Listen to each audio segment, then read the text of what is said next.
Hello everyone and welcome to the bank IQ। मेरा नाम है तरुण और अब हम करेंगे मिनी मॉक का सेट नंबर 54। तो देखते हैं इसमें क्वेश्चंस क्या गिवन है। ओके, सो ये आपके पास एक पजल दी हुई है, इसका आप स्क्रीनशॉट ले लीजिए। मैं इसे करता हूँ, देखिए। ओके, सो इस पजल में गिवन क्या है, उसने हमसे बोला है कि 6 चिल्ड्रन जिनके नाम यहाँ पर दिए हुए हैं, ठीक है, were playing in a park and each of them have different weights. सबके क्या है, वेट्स अलग अलग हैं, ठीक है। 4 of them are standing in a rectangular formation such that the one who is just heavier than C2 is okay. सो सबसे पहले उसने यहाँ पर जो हमें कंडीशंस दी हैं वो क्या दी हुई है, उसने बोला कि आपके पास 6 क्या है, चिल्ड्रन है, ठीक है, 6 आपके पास चाइल्ड है, ठीक है। उसके बाद उसने बोला कि वो सब क्या है, एक पार्क में खेल रहे हैं और उसमें से 4 लोग ऐसे हैं जो कि एक रेक्टेंगुलर फॉर्मेशन बनाते हैं, बाकी के 2 अलग होंगे, ठीक है। उसने हमें इतनी इन्फॉर्मेशन दी है। उसके बाद फिर उसने यहाँ पर हमें कंडीशंस दी। तो एक काम करते हैं हम क्या कि कंडीशंस को प्रॉपरली लिख लेते हैं और फिर उसके बाद इस पजल को सॉल्व करेंगे। तो देखिए सबसे पहले उसने हमसे क्या बोला, the one who is just heavier than C2 is north east of it. Okay, उसने हमसे क्या बोला कि हम एक चीज़ जानते हैं कि आपके पास कितने हैं यहाँ पर, 6 मेंबर्स हैं, ठीक है। और उसने क्या बोला कि जो C2 के जस्ट हैवियर है, ठीक है, इसके जो जस्ट आगे है, मान लेते हैं आपके पास क्या हैवीएस्ट है, या आपके पास क्या है लाइटेस्ट है, ठीक है। जो उसका हैवियर है वो कहाँ पर है, वो उससे नॉर्थ ईस्ट में है, ठीक है। तो अगर C2 यहाँ पर है, C2 से नॉर्थ ईस्ट में, मतलब क्या इस डायरेक्शन में क्या है, इसको हम स्क्वायर की तरह मान लेते हैं, ठीक है। उसके बाद उसने क्या बोला कि and the one who is just heavier then C6 is in north west of it. अच्छा, और वो पर्सन जो कि C6 से जस्ट हैवियर है, इसको हम सर्कल मान लेते हैं, ठीक है। वो कहाँ पर है, वो C6 से नॉर्थ वेस्ट डायरेक्शन में, ठीक है। उसके बाद both C2 and C6 are 10 metres apart. Okay, C2 और C6 दोनों एक दूसरे से 10 मीटर्स अपार्ट हैं, और उसके बाद एंड आर हॉरिजॉन्टली, ओके, और ये हॉरिजॉन्टली है, उसने ये चीज़ हमें बता भी दी है, ठीक है। उसके बाद only 2 children are lighter than C3। Okay, सिर्फ 2 चिल्ड्रन है जो कि लाइटर है, किससे, C3 से। इसका मतलब C3 कहाँ पर आएगा, C3 आएगा यहाँ पर, ठीक है। उसके बाद C4 is heavier than C1 and C6 is heavier than C2। Okay, और उसने बोला कि C4 वो हैवियर है किससे, C1 से, ठीक है। और जो C6 है वो हैवियर है किससे, C2 से, ठीक है। उसके बाद 2 children are in north direction of C5। Okay, C5 से 2 चिल्ड्रन क्या है, वो नॉर्थ डायरेक्शन में, फाइन। उसके बाद C1 and C5 are not in a line. Okay, C1 और C5 लाइन में नहीं, मतलब क्या यहाँ पर C1 नहीं होगा, ठीक है। उसके बाद उसने बोला the heaviest child is in north west of C1। Okay, जो हैवीएस्ट चाइल्ड है, मतलब क्या इस पर्सन की बात कर रहा है, जो हैवीएस्ट है वो कहाँ पर है, वो नॉर्थ वेस्ट में है, किससे, C1 से, ठीक है। उसके बाद C5 is not the second heaviest. Okay, C5 second heaviest नहीं है, मतलब क्या C5 यहाँ पर नहीं आएगा, ठीक है। उसके बाद heaviest child is not in the west of the third lightest child. Okay, और उसने बोला कि जो हैवीएस्ट चाइल्ड है, ठीक है, जो हैवीएस्ट चाइल्ड है वो वेस्ट डायरेक्शन में नहीं है, किससे, थर्ड लाइटेस्ट मतलब C3 से, ठीक है। उसके बाद the distance between the second lightest and the second heaviest is 5। Okay, second lightest मतलब क्या, ये और ये, इन दोनों के बीच में जो डिस्टेंस है वो कितना दिया हुआ है, 5 मीटर्स दिया हुआ है, ठीक है। ये आपके पास क्या सारी कंडीशंस दी हुई है। अब देखिए इनका हम यूज़ किस तरीके से करेंगे। ओके, सो सबसे पहली चीज़ हमें जो इंपॉर्टेंट पॉइंट पता है वो ये पता है कि C2 और C6 के बीच में डिस्टेंस है वो कितना है, 10 मीटर्स है, और ये हॉरिजॉन्टली है। मतलब क्या, इसकी 2 पॉसिबिलिटीज़ बन सकती है हमारे पास। एक पॉसिबिलिटी क्या कि आपके पास C2 हो यहाँ पर, ठीक है, C6 हो यहाँ पर, फाइन, इनके बीच में डिस्टेंस कितना, 10। दूसरी पॉसिबिलिटी क्या हो सकती है कि C6 हो यहाँ पर और C2 हो यहाँ पर, इनके बीच में डिस्टेंस कितना, 10, ठीक है। अब अगर हम इनकी कंडीशंस को लगाते हैं तो देखिए, एक आपके पास वो पर्सन जो कि C6 से क्या है, जस्ट हैवियर है, वो कहाँ पर है, उसके नॉर्थ वेस्ट में, मतलब क्या, इस पॉसिबिलिटी के हिसाब से वो यहाँ पर होगा, ठीक है। और अगर मैं C2 वाली पॉसिबिलिटी लगाऊं तो इस पॉसिबिलिटी के हिसाब से एक पर्सन यहाँ पर होगा, ठीक है, ये चीज़ बनेगी। लेकिन हम एक चीज़ जानते हैं क्या, कि इनमें से आपके पास 4 लोग ऐसे हैं जो कि एक रेक्टेंगुलर फॉर्म कर रहे हैं। अगर मैं इसमें देखूँ आपके पास रेक्टेंगल किसी तरीके से बन सकता है क्या, बताइए। यहाँ पर अगर मैं देखूँ, अच्छा चलिए एक और कंडीशन, अगर मैं इस वाली कंडीशन को और ले लेता हूँ, उसने कहा था कि C5 के नॉर्थ डायरेक्शन में 2 क्या है, पर्सन है ना, C5 के नॉर्थ डायरेक्शन में 2 पर्सन है। यहाँ पर आप किसी भी तरीके से अगर मैं मान लेता हूँ कि वो मान लेते हैं इनमें से किसी 2 से, इन दोनों से मान लेते हैं, फॉर एग्जांपल हमने मान लिया क्या, वो बना रहा है एक रेक्टेंगल बना रहा है। इन दैट केस क्या हो जाएगा, आपके पास अगर मैं पुट करना चाहूँ किसको, C5 को, तो देखिए C5 को हम कहाँ पर पुट कर सकते हैं, जिससे कि उसके नॉर्थ में 2 पर्सन आ जाए। स्ट्रेट लाइन में तो कभी भी आ ही नहीं पाएंगे ना। इसका सिंपल सा मतलब क्या हुआ कि ये पॉसिबिलिटी आपके पास कभी भी नहीं हो सकती, ठीक है। इन केस अगर इसकी पॉसिबिलिटी बन भी रही है ना, तो आप लोग कमेंट सेक्शन बता दीजिएगा, मैं एक बार चेक कर लूँगा। वैसे नहीं बन पाएगी इसकी किसी भी तरीके से, है ना। अच्छा, तो हम क्या करेंगे, इस वाली पॉसिबिलिटी में इसको पुट करेंगे, ठीक है। हम एक चीज़ जानते हैं, वो क्या बना रहे हैं, वो एक आपके पास रेक्टेंगल बना रहे हैं ना, तो हमें रेक्टेंगल पर ध्यान देना है। अब अगर मैं रेक्टेंगल पर ध्यान दूंगा तो देखिए, अब यहाँ पर भी अगर मैं देखूँ तो आपके पास यहाँ भी पॉसिबिलिटी बन सकती है। कैसे, एक पॉसिबिलिटी हो सकती है क्या, कि आपके पास जो रेक्टेंगल है ना, ठीक है, तो C2 और C6 का हो, ये ऊपर वाली साइड पे हो। मतलब क्या, मैं अगर इसको इस तरीके से बनाता, ये है यहाँ पर, ठीक है, तो उस केस में क्या हो जाता, देखिए आप एक पर्सन को यहाँ पर पुट कराते और एक पर्सन को कहीं यहाँ पर पुट कराते, ठीक है, स्ट्रेट लाइन में पुट कराते। क्यों, क्योंकि आपको C5 को भी पुट करना है। अब मैं अगर C5 को पुट करता तो मैं कहाँ पुट कर सकता था, या तो मैं यहाँ पर पुट करता या फिर मैं यहाँ पर पुट करता, ठीक है, इसी तरीके से तो पुट कर सकता था ना। लेकिन अगर मैं यहाँ पर देखूँ, देखिए उसने हमसे क्या बोला था कि C1 के नॉर्थ वेस्ट डायरेक्शन में हैवीएस्ट पर्सन है। अब मैं C1 को यहाँ पर अगर मैं इस वाली फिगर में पुट करना चाहूँ तो मैं सिर्फ यहीं पर पुट कर सकता हूँ ना, ठीक है। और इसके अगर मैं नॉर्थ वेस्ट में देखूँ तो आपके पास यहाँ क्या रहा है, C2 आ रहा है, लेकिन C2 हम जानते हैं क्या, वो आपके पास हैवीएस्ट हो नहीं सकता है ना, इसलिए ये पॉसिबिलिटी भी आपके पास गलत हो जाएगी। तो हम इसको किस तरीके से बना सकते हैं, सिर्फ हमारे पास एक पॉसिबिलिटी बची। देखिए अब अगर मैं इसको इस तरीके से बनाऊँ, ये आपके पास रेक्टेंगल बन गया, ठीक है। अब मैं अगर C2 और C6 की बात करूँ तो देखिए, अब एक और इम्पॉर्टेंट पॉइंट है क्या, आपके पास C2 और C6 कभी भी ये दोनों एक साथ तो आएंगे नहीं, ठीक है, एक साथ तो आएंगे नहीं। क्यों, क्योंकि अगर मैं यहाँ पर देखूँ C2 के एकदम इमीडिएट आगे अगर C6 आ जाएगा तो वो क्या हो जाता, वो तो फिर यहाँ पर आता ना, जो कि पॉसिबल नहीं है। लेकिन उससे हमसे क्या होता, क्या C2 क्या है, वो लाइटर है किससे, C6 से, ठीक है। इसका सिंपल सा मतलब क्या हो गया कि इनके बीच में एक पर्सन तो होगा ही होगा। ऑब्वियसली अगर मैं C2 की बात करूँ तो C2 देखिए आपके पास यहाँ नहीं आ सकता, यहाँ नहीं आ पाएगा, यहाँ नहीं आ पाएगा, ठीक है। मैं इसको यहाँ पर पुट कर सकता हूँ और मैं इसको यहाँ पर पुट कर सकता हूँ।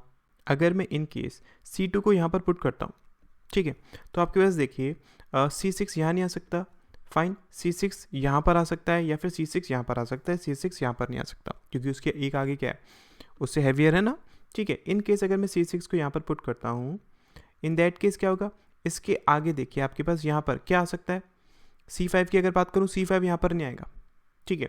अगर C5 यहाँ पर नहीं आएगा तो C5 कहाँ आ सकता है, C5 या तो यहाँ पर आएगा, अगर C5 यहाँ पर होगा इन दैट केस यहाँ पर क्या हो जाएगा, आपके पास C4 होगा, यहाँ पर क्या हो जाएगा, आपके पास C1 आ जाएगा। अगर मैं C1 को यहाँ पर पुट करता हूँ मतलब क्या, C2 से इमीडिएट आगे है तो आपके पास C1 आएगा यहाँ पर, ठीक है, और C6 के इमीडिएट आगे गया C4 आएगा यहाँ पर, फाइन। अब देखिए उसने क्या बोला था कि C1 के नॉर्थ वेस्ट में क्या है आपके पास, C5 है, मतलब हैवीएस्ट है, ठीक है। उसने हमसे ये तो चीज़ बोली थी ना क्या, कि जो आपके पास C1 है उसके नॉर्थ वेस्ट में क्या हैवीएस्ट है। इसका मतलब क्या है, इस कंडीशन के हिसाब से आपके पास C5 यहाँ पर कहीं आना चाहिए। लेकिन हम जानते हैं क्या कि C5 के ऊपर मतलब क्या, नॉर्थ में आपके पास 2 पर्सन तो है ही ना, तो यहाँ पर ये चीज़ तो पॉसिबल नहीं है। इसका मतलब क्या कि आपके पास C5 यहाँ पर नहीं आ सकता। अगर मैं C5 को यहाँ पर पुट करके देखता हूँ, तब देखिए अगर मैं C5 को यहाँ पर पुट करता हूँ इन दैट केस ऑल्सो आपके पास C5 कहाँ पर आएगा, यहाँ पर आएगा। फिर इसके ऊपर अगर मैं 2 पर्सन को पुट करना चाहूँ तो मैं पुट नहीं कर सकता हूँ ना, इसलिए ये कंडीशन भी कर लेते हैं। मतलब कि आपके पास C6 यहाँ पर नहीं आ सकता। अगर मैं C6 को यहाँ पर पुट करता हूँ तब देखिए, अब अगर मैं यहाँ पर पुट करना चाहूँ, फाइन, यहाँ पर मैं किसको पुट कर सकता हूँ, आप यहाँ पर किसी को भी पुट करिए, ठीक है। फॉर एग्जाम्पल जैसे कि अगर मैं यहाँ पर C5 को पुट करता हूँ, इन दैट केस आपके पास देखिए यहाँ पर C5 आएगा, C5 यहाँ पर हो नहीं सकता क्योंकि उसके ऊपर क्या है हमारे पास 2 पर्सन है, तो यहाँ पर तो C5 तो आ नहीं सकता है, ठीक है। इसके बाद आपके पास C4 आ सकता है। अगर मैं C4 को यहाँ पर पुट करता हूँ, ठीक है, फिर देख लिए आपके पास जो C4 है ना वो क्या है, हैवीएस्ट है, ठीक है। और उसने कहा था कि C1 के कहाँ पर, नॉर्थ वेस्ट में आपके पास हैवीएस्ट है। इसका मतलब क्या है, C1 आपके पास यहाँ पर कहीं आएगा, ठीक है। अगर C1 यहाँ पर कहीं आएगा तो फिर से वही चीज़ देखिए, यहाँ पर आपके पास क्या C1 आ नहीं सकता है। क्यों नहीं आ सकता है, क्योंकि इस कंडीशन के हिसाब से आपके पास C1 का होना चाहिए था, यहाँ पर होना चाहिए था, ठीक है, क्योंकि आप C5 को तो पुट कर नहीं पाएंगे यहाँ पर। इसका मतलब क्या है कि ये कंडीशन भी आपके पास गलत हो जाएगी। तो हमें सिंपल सा पता चल गया क्या कि C2 आपके पास यहाँ नहीं आ सकता। सो C2 की हमारे पास सिर्फ एक पॉसिबिलिटी है यहाँ पर पुट करने की। तब देखिए अगर हम C2 को यहाँ पर पुट कराते हैं, इन दैट केस इसके आगे क्या है आपके पास C3 है, तो C3 आएगा आपके पास यहाँ पर, फाइन। उसके बाद अगर मैं पुट करना चाहूँ किसको, C6 को, ठीक है, तो मैं C6 को कहाँ पर पुट कर सकता हूँ, अगर मैं C6 को यहाँ पर पुट करता हूँ, ठीक है, इन दैट केस इसके आगे क्या होगा, हैवीएस्ट होगा, है ना। और उसने हमसे क्या बोला था कि इसके आगे वाला जो है वो कहाँ पर है, नॉर्थ वेस्ट में, मतलब यहाँ पर आना चाहिए था, ठीक है, क्योंकि आपको एक रेक्टेंगल तो बनाना ही है ना। अगर मैं यहाँ पर पुट करता हूँ तो देखिए आपके पास C3 के वेस्ट साइड में क्या हो गया, हैवीएस्ट हो गया, जो कि हो नहीं सकता है, उसने यहाँ पर मना करा हुआ है। इसका मतलब क्या है, ऑब्वियसली आपके पास C6 का आएगा, सिर्फ यहीं पर आएगा। अगर C6 यहाँ पर होगा तो यहाँ पर आप किसको पुट कर सकते हैं, यहाँ पर मैं C1 को पुट कर सकता हूँ, तो C4 आपके पास यहाँ आ जाएगा और C5 आपके पास यहाँ आ जाएगा, ठीक है। तो यहाँ से अगर मैं देखता हूँ, यहाँ पर आपके पास क्या आ जाएगा, C1 आ जाएगा। फिर उसके बाद अगर मैं पुट करना चाहूँ किसको, हैवीएस्ट को, तो मैं हैवीएस्ट को कहाँ पुट कर सकता हूँ, यहाँ पर पुट कर सकता हूँ, ठीक है। और अगर मैं C5 को पुट करना चाहता हूँ तो मैं C5 को कहाँ पर पुट कर सकता हूँ, उसने कहा था कि जहाँ पर C1 है वो वहाँ पर नहीं है उसकी लाइन में। इसका मतलब क्या है, आपके पास C5 कहाँ आ सकता है, C5 आएगा यहाँ पर, तो इसकी लाइन में क्या हो जाएगा, C6 और C5 हो जाएगा। और उसने क्या बोला था कि जो सेकेंड लाइटेस्ट और सेकेंड हैवीएस्ट है, मतलब क्या C2 और C1, उसके बीच में डिस्टेंस कितना है आपके पास, 5 का है, तो आपके पास ये आ जाएगा कितना, 5, ठीक है। नेक्स्ट क्वेश्चन देखते हैं, देखिए ओके, ये आपके पास एक और क्वेश्चन दिया हुआ है, इसका भी आप स्क्रीनशॉट ले लीजिए, मैं इसे एक्सप्लेन करता हूँ, देखिए ओके। सो यहाँ पर आपके पास क्वेश्चन में क्या दिया हुआ है, उसमें बोला है कि each of the 3 men P, Q and R got married to a different woman amongst X, Y and Z, okay, but not necessarily in the same order, fine। उसके बाद each couple has one son, the name of the boy are A, B and C, okay।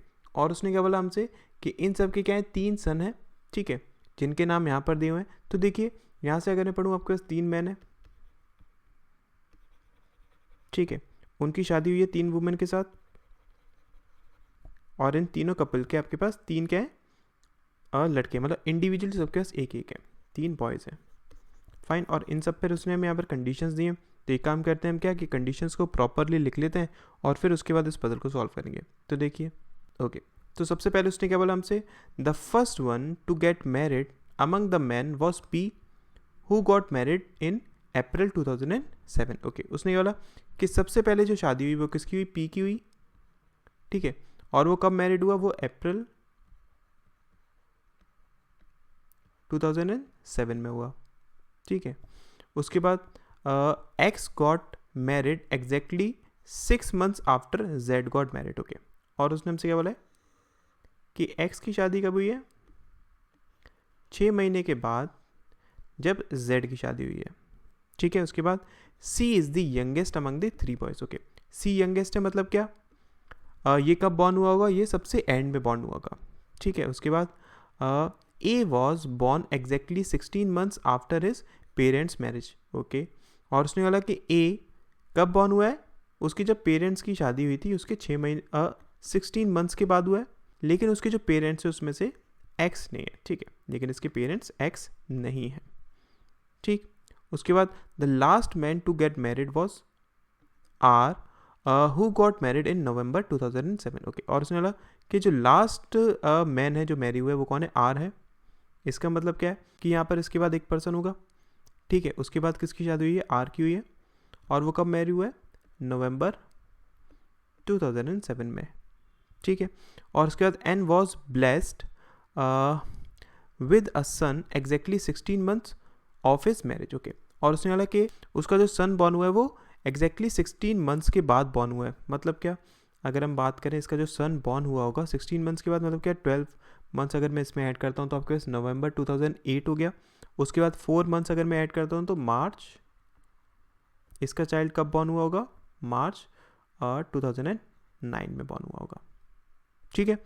उसके बाद उसने कि Y gave birth to a boy exactly 2 years after her marriage, okay, और Y ने boy को जो बर्थ दिया वो कब दिया, एग्जैक्टली 2 years के बाद दिया है, ठीक। तो इसको हम किस तरीके से करेंगे, देखिए सबसे पहले अगर मैं बात करूँ कि आर की वाइफ कौन हो सकती है, देखिए आर की वाइफ वाई तो हो नहीं सकती है, क्यों, क्योंकि इसने अपने बेबी को बर्थ कब दिया है, 2 साल के बाद दिया है, ठीक है। यहाँ पर आपके पास वाई तो आ नहीं सकता है। सिमिलरली यहाँ पर अगर मैं पुट करना हूँ किसको, जेड को, तो मैं जेड को भी पुट नहीं कर सकता हूँ, क्यों, क्योंकि जेड के 6 महीने के बाद शादी किसकी हुई थी, एक्स की हुई थी ना। इसका सिंपल सा मतलब क्या हुआ, यहाँ पर आपके पास क्या आ सकता है, सिर्फ और सिर्फ यहाँ पर आपके पास एक्स ही आ सकता है। मतलब क्या, आर की शादी किसके साथ हुई होगी, एक्स के साथ हुई होगी, ठीक है, ये चीज़ क्लियर है। और उसने कहा था क्या, एक्स की शादी कब हुई है, जेड से 6 महीने के बाद, तो यहाँ से नवंबर 2007 से अगर मैं देखूँ इससे 6 महीने पहले जाऊँगा तो क्या आएगा आपके पास, मई 2007 आएगा। तो मई 2007 मतलब क्या, यहाँ पर जो भी पर्सन है, यहाँ पर पर्सन कौन है, पी क्यू ही होगा, ठीक है। क्यू की शादी किसके साथ हुई है, जेड के साथ हुई है। अगर क्यू की जेड के साथ हुई है तो ऑब्वियसली आपकी पी के साथ पी की शादी किसके साथ हुई होगी, वाई के साथ हुई होगी, ठीक है, ये चीज़ क्लियर है ना। और उसने हमसे क्या बोला था, उसने हमसे बोला है कि वाई बेबी को बर्थ कब देती है, 2 साल के बाद। इसका मतलब क्या है, इसका अगर मैं बात करूँ आपसे, इनकी शादी कब हुई है, अप्रैल 2007 में ना, तो इसका जो बेबी बॉर्न हुआ होगा वो कब हुआ होगा, अप्रैल 2009 में बॉर्न हुआ होगा, ठीक है। तो अब यहाँ से अगर मैं बात करूँ ए की, ए का उसने क्या बोला था कि ए बॉर्न कब हुआ है, 6 मंथ्स के बाद बॉर्न हुआ है, लेकिन उसके पेरेंट्स एक्स नहीं है। इसका सिंपल सा मतलब क्या हुआ कि यहाँ पर आपके पास ए यहीं पर होगा, ठीक है, और ये क्या है 16 मंथ्स के बाद बॉर्न हुआ है। इसका मतलब क्या, 16 मंथ्स अगर मैं इसमें ऐड करता हूँ तो आपके पास 1 साल के बाद कितना हो जाएगा, 12 महीने, मतलब वो हो जाएगा मई 2007। उसमें अगर मैं 4 साल और ऐड करता हूँ, जून जुलाई अगस्त सितंबर, तो इसका मतलब क्या है कि इसका बर्थ कब होगा, सितंबर 2008 में होगा, ठीक है। उसके बाद अगर मैं देखूँ यहाँ पर, अब हमें इन दोनों को और चेक करना है। तो देखिए उसने हमसे ये चीज़ बोली थी कि सी क्या है, यंगेस्ट है, ठीक है, सी आपके पास क्या है, वो यंगेस्ट है। अब यहाँ पे देखूँ, देखिए आपके पास यंगेस्ट कौन सा हो सकता है, जो सबसे बाद में बॉर्न हुआ वो यही हुआ ना। इसका मतलब क्या होगा, ये होगा यंगेस्ट, ये क्या होगा आपके पास, बी हो जाएगा। तो ये बनेगी इसकी फाइनल पसंद, ठीक है। आई होप क्लियर हुआ होगा कि किस तरीके से हमने इसको कराया। Thank you so much.